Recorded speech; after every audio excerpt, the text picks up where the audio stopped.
Saya minta maaf untuk keluarga. Ya, sini, Mas. Wes, ayo. Wes, Mas. Ayo, Thank you. Rohmat Trihartanto, RTH, alias Antok, 33 tahun, tersangka pembunuhan dan mutilasi jasad Uswatun Hasanah, 29 tahun, mengaku menyesal dan meminta maaf kepada keluarga korban. Ungkapan penyesalan tersebut disampaikannya secara singkat saat digelandang oleh penyidik kepolisian seusai dihadirkan dalam konferensi pers di lorong gedung bidang Humas Mapolda Jatim, pada Senin, tanggal 27 Januari tahun 2025. Rohmat yang mengenakan kaos dan celana berwarna oranye bertuliskan, tahanan di Tahti Polda Jatim, itu, berjalan cepat selama digelandang petugas kepolisian berpakaian sipil. Rohmat saat dikejar-kejar awak media mengaku dirinya menyesal menghilangkan nyawa korban dengan begitu sadisnya. Bahkan, dirinya juga menyempatkan dirinya untuk menyampaikan permohonan maaf kepada pihak korban beserta keluarga besar korban di Kabupaten Blitar, bahwa dirinya menyesali perbuatannya. Sementara itu, Direktur Ditreskrimum Polda Jatim Kombes Pol Farman mengatakan, tersangka bakal dipersangkakan pasal 340 KUHP subsider, pasal 338 KUHP lebih subsider, pasal 351 ayat 3 KUHP, dan pasal 365 ayat 3 KUHP.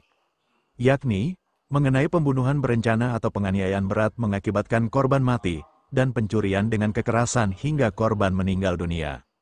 Ancaman pidananya paling maksimal dihukum mati atau pidana paling ringan penjara seumur hidup. Menurut Farman, proses terjadinya tindak pidana menghilangkan nyawa korban yang dilakukan tersangka sudah dipersiapkan sebelumnya. Tersangka dianggap memancing korban untuk mendatanginya di Terminal Gayatri Tulungagung, lalu diajak menginap di Hotel Jalan Bismo, Kota Kediri, pada Minggu, tanggal 19 Januari tahun 2025. Setibanya di hotel tersebut, terjadilah aksi tindak pidana hingga menewaskan korban, pada Senin, tanggal 20 Januari tahun 2025, pukul 0.30 waktu Indonesia Barat. Modusnya, lanjut Farman, tersangka mencekik leher korban hingga korban berontak terjatuh tak sadarkan diri dan kepalanya mengalami pendarahan. Namun, belakangan diketahui, tersangka merasa kebingungan saat menyingkirkan jenazah korban.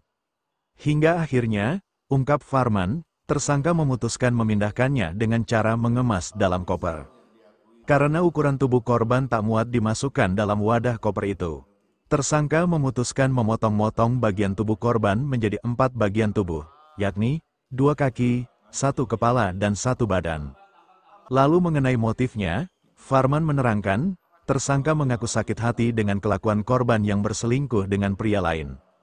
Bahkan, tersangka mengaku pernah memergoki korban bersama pria lain di dalam kosannya kawasan Tulungagung. Padahal, hubungan keduanya sudah berlangsung selama 3 tahun, dan selama ini, tersangka kerap beberapa kali memberikan uang kepada korban. Dan, selama ini, tersangka mengaku-ngaku sebagai suami siri korban saat ditanyai oleh para warga di sekitar permukiman kosan korban. Nyatanya, ungkap Farman, tersangka tidak bisa menunjukkan bukti jika dirinya sebagai suami siri dan sudah menikah secara siri dengan korban.